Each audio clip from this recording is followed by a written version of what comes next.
येत्या काही काळामध्ये स्थानिक स्वराज्य संस्थांच्या निवडणुका लागणार आहेत. काही दिवसांपूर्वी प्रकाशजी पाटील शिवसेनेचे नेते येऊन गेले. त्यांच्या म्हणण्यानुसार शिवसेनेची सत्ता बसणार आहे. काय येत्या काळात काय पाहायला मिळणार आहे? महायुती होणार आहे, नाही होणार आहे, कसं चित्र होणार आहे? आपल्या पक्षाची तयारी कशी असणार?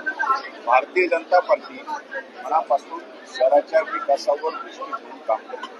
या राज्याच्या मुख्यमंत्र्यांनी आल्यानंतर बदलापूरला जेवढ्या घोषणा केल्या ना, त्या माझ्या गेल्या 5 वर्षापासून पडून राहिलेल्या होत्या. कोणी त्याला प्रयत्न करत नव्हतं.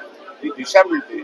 आम्ही सत्तेकडे बघत नाही, आम्ही बदलापूरच्या विकासाकडे बघतो. सत्ता विकासासाठी असावी, सत्ता ही स्वतःसाठी नसावी. आणि मी स्वतःसाठी सत्ता मी कधी वापरली नाही आणि माझ्या कार्यकर्त्याला वापरू देणार नाही. फक्त बदलापूरकरांसाठी वापरण्यासाठी बदलापूरकरांनी भारतीय जनता पार्टीला सत्ता दिली. महायुती होईल की प्रत्येक पक्ष स्वबळावर? निश्चितपणे महायुतीचा आमचाही प्रयत्न आहे.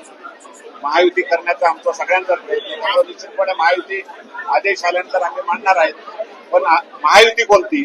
खानदानी असतील त्यांच्याबरोबर.